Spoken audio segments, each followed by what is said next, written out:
know that. Mose Knows. You don't know nothing, you don't know nothing, you don't know nothing. Mose Knows. You don't know nothing, you don't know nothing, but I know that. Mose Knows. You don't know nothing, you don't know nothing, you don't know nothing. Mose Knows. Beautiful people, Mose Knows fam, welcome back to the channel. Listen, we are in the thick of it. This is our mock draft version 2. Last week, we brought you, first of all, happy Saturday. Good Saturday morning to you all. Hope your weekends have started off well.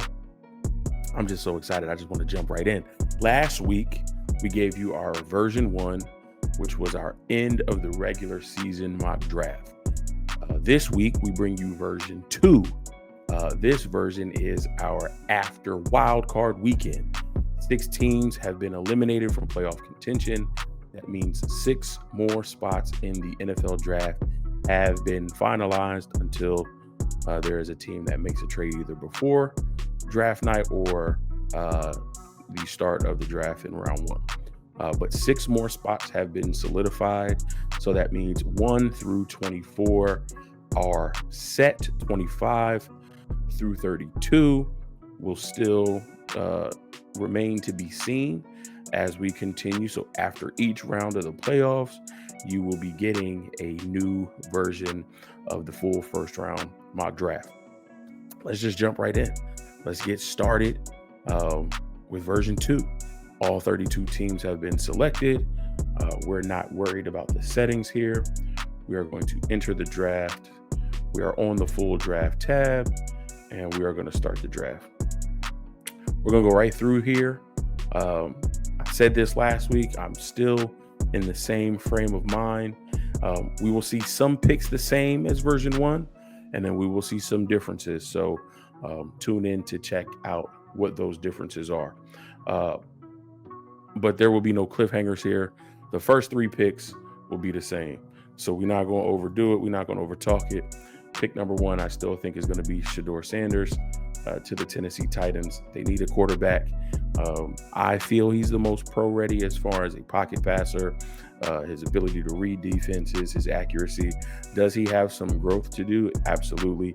But I think he will be the surefire number 1 overall pick. I appreciate all of the commentary, all of the analysis. I heard some comments that Dion is going to block Shedeur going number 1 to the Titans. Apparently, there's some things, that may be being talked about where Shedeur is going to the New York Giants. But now there's talk that Dion might be taking the Dallas Cowboys head coaching job. Will Jerry acquiesce to one of Dion's requests and try to trade up from pick 12 all the way to number 1? That's going to be a hefty price tag, but he might have the horse to do it. Would he give up Micah Parsons? Micah Parsons is coming up for a contract extension. I think he's going to get paid big money. Does Jerry say, hey, let's move on from this 12. Let's move on from Micah. Does he throw Dak in the mix too? I don't know what it's going to take to get it done to go from 12 to 1. But I think that's far-fetched. But again, Shedeur number 1, Tennessee. That means Cam Ward goes number 2 to the Cleveland Browns. We know they need a quarterback. He's the only other first-round quarterback available. They stand pat at 2. They take Cam Ward. And number 3, Travis Hunter to the Giants. Again, I feel it's a no-brainer. He comes in. He can play corner for them. And then if Brian Daboll decides to give him a shot to play offense, maybe not as many snaps as he does on the defense, but I think what he's able to do offensively, and especially not having to be the number 1 weapon with Malik Neighbors on the other side, he's a generational talent at number 3. That's a no-brainer. Again, here is where I think the draft starts. Last week, we went T-Mac, Teteroa McMillan, wide receiver out of Arizona. This week, I think we go a little bit differently. The Patriots have a new head coach. Mike Vrabel is back home, a team that he played for. Now he is the head coach for, and I think he brings a defensive mindset to this team. I think this draft is a really, really good draft class for edge rushers. But if you're there at 4 and you want to revitalize this defense, and you want to reignite the ability to get after the passer, why not go with the best edge rusher on the board? I can see with Vrabel being the head coach, he wants to inject some life in that defense. Again, this is a team that moved on from Matthew Judon last year, trading him to the Atlanta Falcons, and they don't have any consistent pass rush. I think the Patriots can go Abdul Carter at 4. Now they're cooking with grease on the defensive side of the ball. Jacksonville Jaguars at 5. Here is another difference from version 1. Go back. I'll link that video in the description. Go back and check version 1 if you have not already. Thank you for all of those who've tuned in and see where the differences are. Maybe you like version 1. Maybe you'll like version 2 better. But the Jags are on the clock at 5. You see our needs here at center, guard, defensive interior, and corner. Last time we went tackle. We went offensive line, Kelvin Banks Jr. But I think, again, another change here. I think this team does have some good pass rushers on the outside with Josh Hines Allen and Trayvon Walker. I think we can give them a monster on the defensive interior to help take some pressure off of those guys on the outside. We have some good players in our secondary. Cisco, Campbell. We've got some good guys. We got some good linebackers. But let's add some defensive interior help. I know we have Eric Armstead, who we signed from the 49ers, but he'll be 32, 33. He's getting up there in age. So let's ignite some youth within that defensive interior. I'm going to go Mason Graham here at 5. Now we have the Raiders on the clock at 6. Again, they need a quarterback there at 6. They're going to have to trade up to either 1 or 2, and they're going to have to give up a lot because those two teams also need a quarterback. What you give is going to have to make one of those two teams say, maybe, just maybe, we'll draft one of the later round quarterbacks and see if we can develop them. Or maybe we wait till next year because of this enormous draft haul that we received. But I don't think that's going to happen. I think they stand pat at 6, and there's a lot of options. I think if you do bring in a quarterback, I think you need to give that quarterback another option. I like Jacoby Myers, but he's getting a little bit older. We've got Brock Bowers, who came in and made a statement as a rookie tight end. But I think we need someone else on the outside, whoever this quarterback is going to be, to give them a solid weapon to be able to spread the ball around evenly, to not overutilize Brock Bowers, to potentially put him in harm's way and get him injured. I'm going T-Mac here at 6 to the Raiders. I think that's a good fit. The Jets are on the clock at 7. Quarterback, defensive interior, DB. Now, we could go Will Johnson here. We could go Malachi Starks here. We could. Will Johnson and Sauce Gardner might be a crazy tandem. But you're going to have to pay Sauce soon, and then a few years after that, you're going to have to pay Will Johnson soon. So paying 2 corners the top money, 30, maybe 40 plus million, depending on how Will Johnson pans out, obviously. That might not be something that they want to do. Malachi Starks, again, really, really solid option at number 7. But I think the Jets need to focus on revamping that offensive line. They did some good things. They've got some good young players. But I think offensive line still needs to be a focus. Whether the quarterback is Aaron Rodgers or someone else, to continue to open up running lanes for Breece Hall, I think you need to focus on that offensive line. And I think you have a guy here who can play inside, who can play outside, is very versatile. I think he comes in, he brings competition, and I think he can be a day one starter. So I'm going to go off the grain here. I'm going to go Will Campbell, tackle from LSU, at 7 to the Jets. And then we have the Panthers on the clock. Last time, I took an edge rusher for them. Abdul Carter was on the board at 8. This time he is gone. However, I still want to go edge rusher for this team. And there's a guy in Georgia by the name of Michael Williams who is on the board. Again, Brian Burns replacement. Is he Brian Burns? No. But I think you're looking to replace the void left by you moving on from Brian Burns. In version 1, we did that with Abdul Carter. In version 2, we do that with Michael Williams. Saints are on the clock at 9. I think the best comment that I received on my video from last week was a comment from a Saints fan who said, I didn't know Mose don't know the Saints. And I'm a little rusty. I can attest to that. However, I think where he ended, he kind of landed where I was landing, where this team is in a world of trouble financially as far as the cap space. So we obviously saw them move on from Marshawn Lattimore. I think there is a possibility that they move on from the Honey Badger, Tyrann Mathieu. And I still think that this team focuses on defense. Shout out to that commenter who said that they might look for edge rusher as Cameron Jordan is getting, older. But I think with him getting older, he still is, one of the top defensive ends in this league. He's a veteran. He knows how to play the game. He knows how to win against offensive linemen. And I think in a deep edge class, I think you can, especially with a top 10 pick, I think you can get edge in the later rounds, round 2, round 3, that'll still be viable options, and who can learn from a Cam Jordan.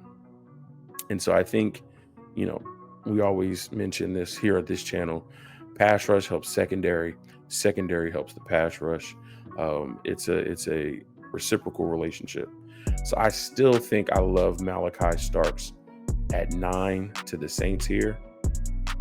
Will Johnson is still on the board if you want to replace the corner, but we have some young corners that need to mature and develop into who we thought they were going to be. And I think we can help them by giving them a safety on the back end, who can help, in coverage and have their backs. So I'm still going to go Malachi Starks here at 9. That leaves the Bears on the clock at 10. Last time we went offensive line. This time, I think we're still going to go offensive line, and we're going to go Kelvin Banks Jr. here. Again, this team has weapons. We've got receivers.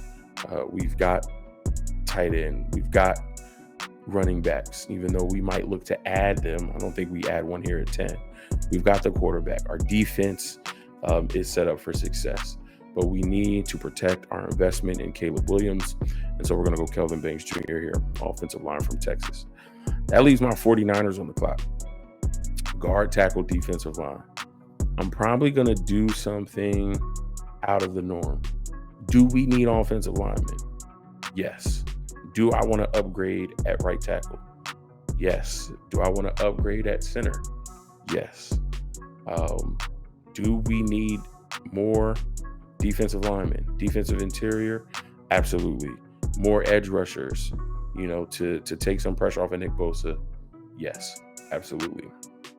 But again, pass rush helps the coverage helps the pass rush. I love Demo, love Diamador Lenore. But from what I know about the players on my team, the team that I root for, more than likely, Charvarius, aka Mooney Ward, will not be back. And understanding what he went through this season and hearing how he feels about being in California every time he goes to an away game and has to come back to California, the emotion that brings him, I completely understand. And for his mental health, for his sanity, so that he can find clarity and mourn properly. If he doesn't want to be in California, I don't want to keep him. I don't want to hold him there or try to throw money at him to say, oh, we'll give you more money if you stay. Not if he's not going to be whole as a person.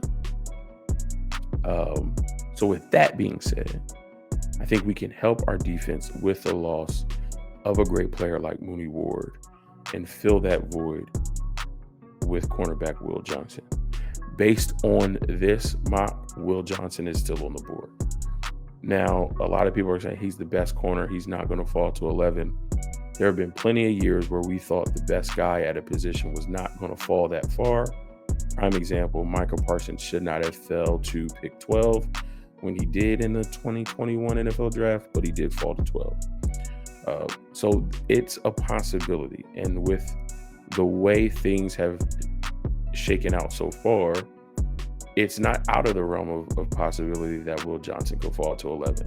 And I think if the best corner is on the board at 11, I think we go get him and we pair Will Johnson with Diamador Lenore and all the great players that we have on defense. And then I think in the later rounds, we address finding a tackle. I think we address finding an additional edge rusher. I think we address finding an interior defensive lineman. And I think, we can do that with the picks that we have. Again, this class is deep in edge rushers. This class is deep in tackles. It's also deep in corners. So we could possibly go corner later as well. But we have an opportunity to get the best one on the board. And I think we jump at that chance. At 12, Dallas Cowboys, this pick stays the same. Ashton Genty, that offense needs a running back. Whether Dion accepts that job or not, they need a solid running game that will tremendously help this offense. Dak Prescott, CeeDee Lamb. So they go Ashton Genty at 12.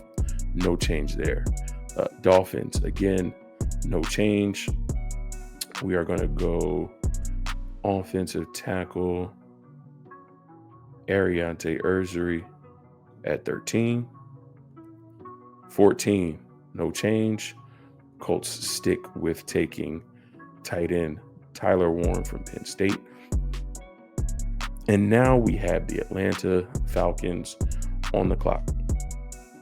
Edge rusher is a need. Last time we went Nick, I have to double check the pronunciation. I don't know if it's Scorton or Scourton. I'm going to say Scorton for now. We went Nick Scorton from Texas A&M. I'm going to change it up a little bit just because this particular player is one of my favorites in this draft class. And I think he is going to be a difference maker at the next level in the right scheme.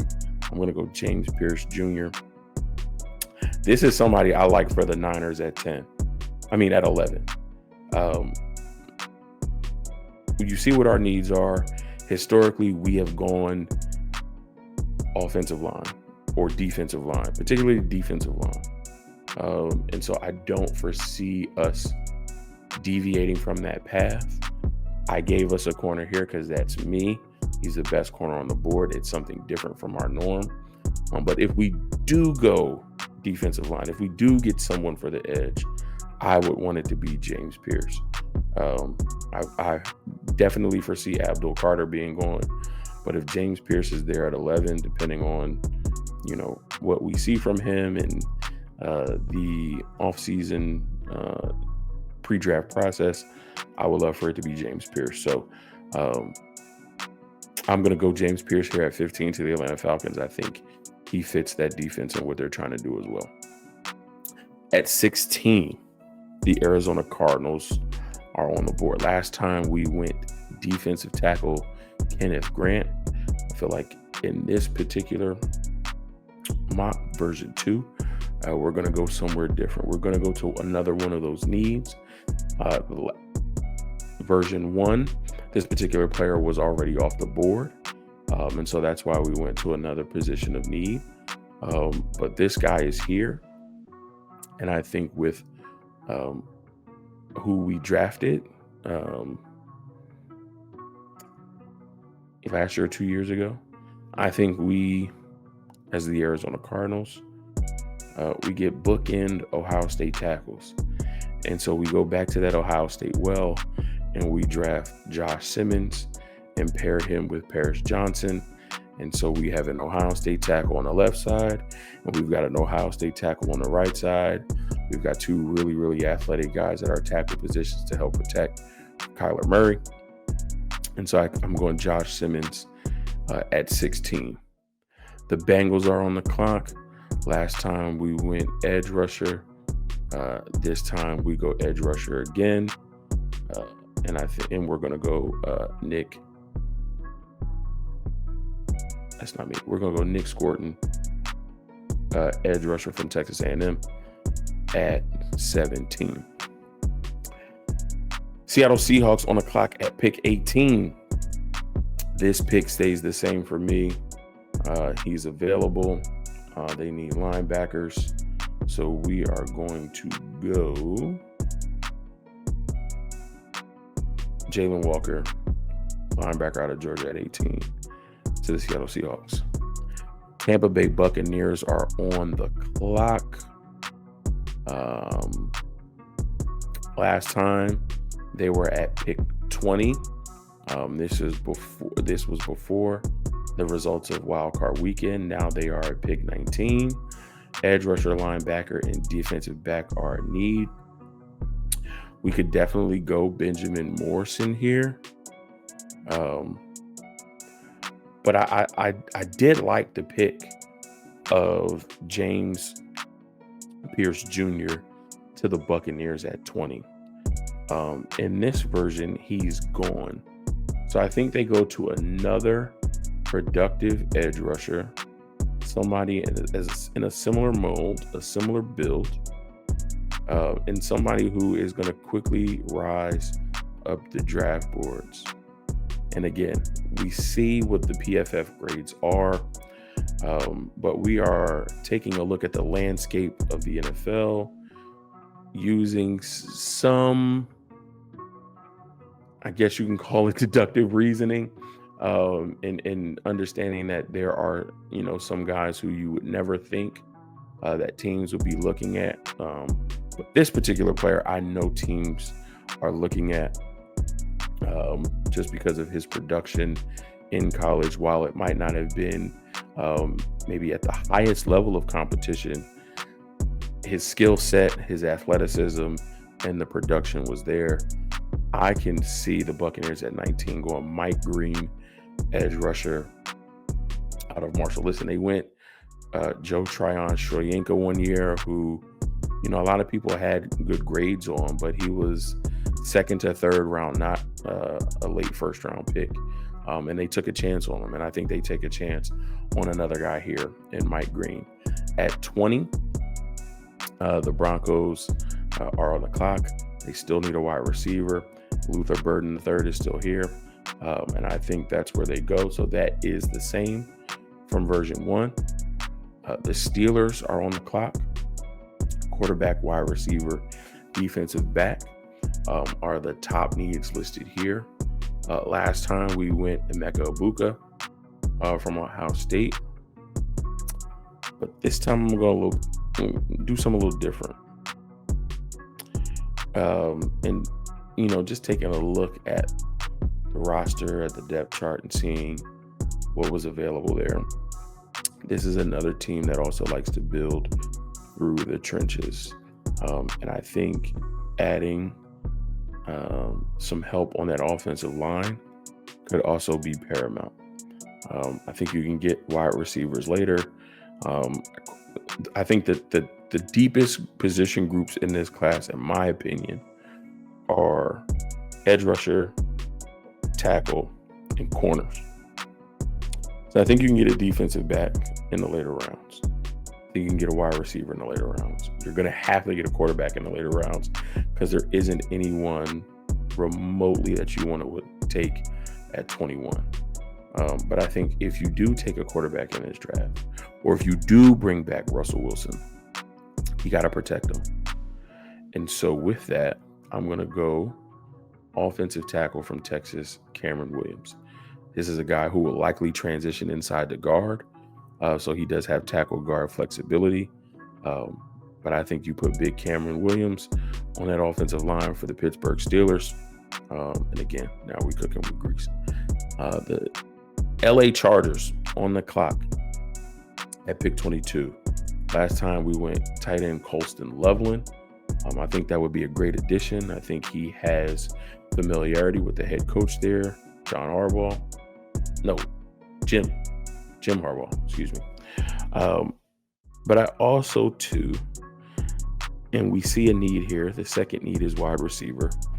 I think this team could go wide receiver. Thankfully, the Steelers didn't take one. So Emeka Egbuka is on the clock. Listen, Ladd McConkey, we know, is looking like he's going to be a stud. Colin Johnson, however, is it Colin? Whatever his first name is, y'all know what I'm talking about. He's, I don't know. He had a great final season in college, but he got to the NFL and he's just inconsistent at catching the ball, bringing it in, locating it, getting his feet in bounds. So far, he's been a disappointment, and I think you can't count on him going into year 2 of Jim Harbaugh with this offense. You got Ladd McConkey. You got to find somebody else to go to. You have a great possession wide receiver on the board here at Emeka Egbuka. I think you take him at 22, and you add some security for Justin Herbert in that wide receiver room. Packers are on the clock here. Wide receiver, center, edge, corner are the needs here. Last time we went offensive tackle. I think this time we go somewhere a little bit different. We could take Benjamin Morrison from Notre Dame here,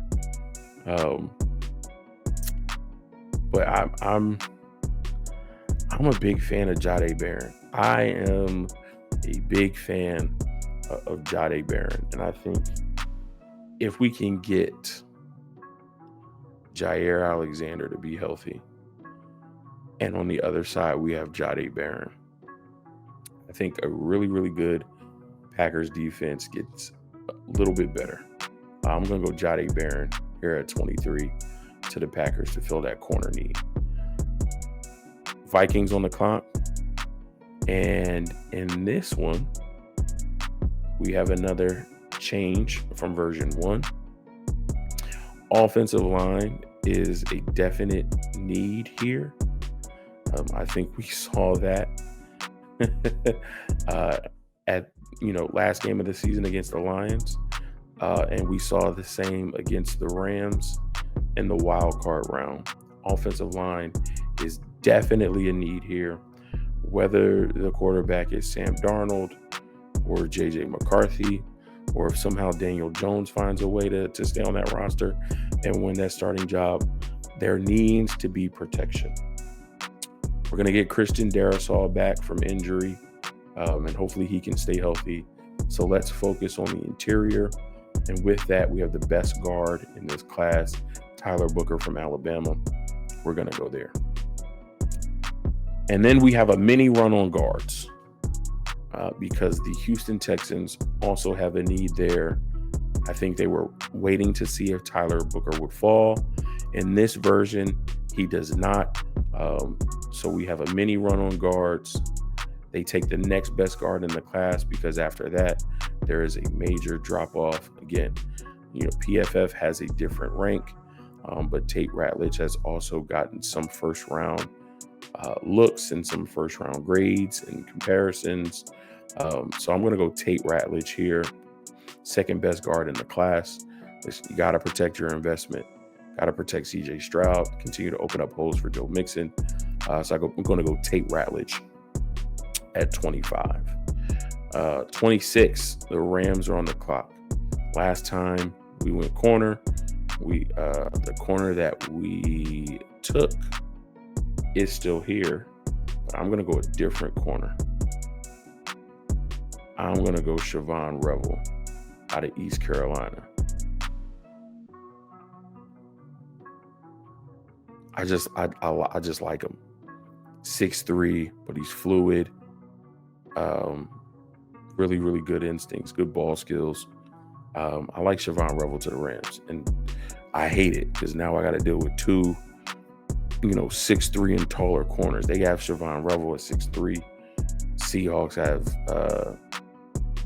6'4". What's my man's name? Y'all know who I'm talking about.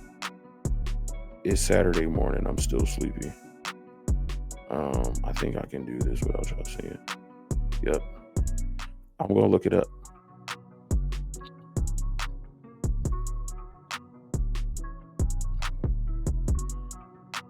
Because it's escaping me right now. And as soon as I see it, I'll be like, yeah. Reek Wolin, Tariq. 6'4", then 6'3". Got these big, tall, fast corners with great ball skills. I would hate that. But I think that's a really, really good pick for the Rams. Commanders on the clock at 27. I think they get a gift. The Chargers didn't take this player like they did in version 1. And while wide receiver is a need, I think we need an additional security blanket for Jaden Daniels. Zach Ertz will be 34 by the time the season starts. So I think we go younger. I think we go Colston Loveland, tight end from Michigan at 27. And now I think we have a young tight end who can get open, who can separate, who can be a threat in the red zone. Again, only helping improve what Jaden Daniels has already done. Ravens on the clock at 28. Tackle is a need here. We could go wide receiver. We could go edge. We could go cornerback. I think we have solid option in all of those positions. Ronnie Stanley is getting a little bit older. We like what we got out of Rosengarten. But I think we need to look towards the future. And I think there is a tackle that I really, really like in Josh Connerly Jr. from Oregon, becoming a Baltimore Raven at pick 28. Oh, I didn't want to do that. My fingers are moving too fast. I actually wanted to take Benjamin Morrison, corner, for the Buffalo Bills. I definitely fat fingered the keyboard. So at pick 29, it's not going to show properly. But I actually took corner Benjamin Morrison here.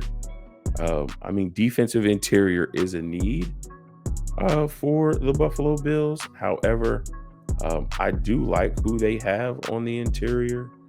When you think about Ed Oliver, Daquan Jones, Jordan Phillips, they have a solid rotation. I mean, Daquan Jones also is 33. Jordan Phillips is 32. So we got some guys who are, a little bit long in the tooth. And so, I mean, could they go Kenneth Grant at 29? Sure. I wanted to go Benjamin Morrison here, but I mean, it's not a terrible pick. So listen, version 2, the Bills have either Kenneth Grant or Benjamin Morrison. Bills fans, if you're watching this, if you made it this far, tell me who you like, whether you want Kenneth Grant or Benjamin Morrison. I wanted to give you Morrison. My fat fingers gave you Kenneth Grant. Hey, I think it works. Either way, it fits a need. Eagles on the clock. This pick is the same for me. I think they go edge. They continue to be able to bring the pass rush and affect the quarterback of the opposing team. Yeah, they changed it because he wasn't that low before. But I'm going to go JT Tui Moloau. I got that one right. To the Eagles at 30. Chiefs on the clock. I did have them going edge last time, but tackle is a need for this team. And I think they always want to protect their investment. They want to protect Patrick Mahomes. They want to be able to keep him upright as much as possible. So in version 2, they go Armand Mimbao, tackle from Missouri, at 31. And then at 32, last pick of the first round, I had this team going Jack Sawyer, edge rusher out of Ohio State. I think they still go edge, but Shamar Stewart is available. I like Shamar Stewart a little bit more than I like Jack Sawyer. I think Jack Sawyer is a fit stylistically and just from a personality perspective with the Lions. But I think you get a little bit more juice from Shamar Stewart. And you put Shamar Stewart with Aiden Hutchinson, and wow, that's a combination. And so we're going to go Shamar Stewart to wrap up version 2 of our first round mock draft. So we'll scroll here so you guys can take a look. Here's 1 through 27. And then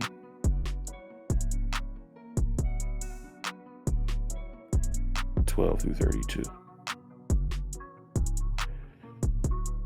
That's going to do it, guys. That is going to wrap up version 2 of our full first round mock draft. Listen, these are going to be coming at you every week after every round of the playoffs, and more draft selections, draft spots get solidified with teams being eliminated from playoff contention. So you'll get one after divisional, you'll get one after championship weekend, and then we'll finally have our last weekly mock draft after the Super Bowl. And then we'll do additional first round mock drafts after combine, after certain pro days.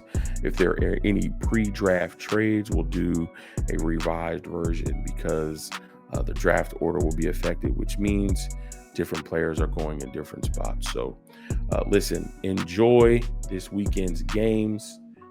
Let me just quickly give you my thoughts there. Chiefs, Texans. I'm going Chiefs. Bills, Ravens.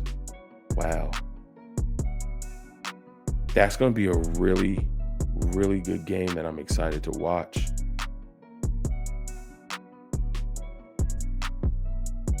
If I'm picking based on what I want to see, which is I don't want to see the Chiefs in the Super Bowl, naturally I would go Bills because they beat the Chiefs already, and I think they'll be able to beat them again.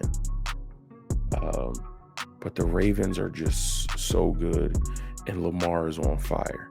And I think if on his way to winning his 3rd NFL MVP, if he can also beat Josh Allen and then beat Patrick Mahomes and get the Ravens to the Super Bowl, even if he loses the Super Bowl, I think it's a success. So I'm going to go Chiefs over Texans. I'm going to go Ravens over Bills. Somebody told me that they're going Commanders over Lions, and I was like, they're good. And the thing about the Commanders is they don't know what they don't know. They're a young team, right? They don't know what they don't know. But I'm going to go Lions over Commanders. And this one's going to be a good one, too. My dad's an Eagles fan, and I told him the Rams are sneaky. And the Eagles, although the defense has been playing well, the offense has not. And this Rams offense just figures out a way to put points on the board. Sean McVay, his offensive philosophy, and then having a quarterback like Matthew Stafford. So it's possible. But I think Chiefs, Ravens, Lions, Eagles, that's championship weekend. Those are my thoughts on the games. These are my thoughts on the first round of the 2025 NFL Draft. Listen, thank you so much for tuning in. Let me know in the comment section what you thought about this version. Again, these versions are just to give you different ideas of where teams might want to go with these draft picks. So won't any of these picks be solidified until we get closer to the draft. There's so much pre-draft that has to go on. the Hula Bowl just happened last weekend. And then we have the East West Shrine, we have the Reese's Senior Bowl, then we have the Combine, then we have Pro Days. So there's a lot that's going to go on that's going to shake up how these draft picks go. So these first couple versions are just to give you an idea where teams could go with some of these picks. So again, give me your feedback in the comment section. Let me know what you think about where your team went with their particular pick. And as always, thank you for your time and attention. Mose Knows fam. Love you guys so much. Until next time. Peace.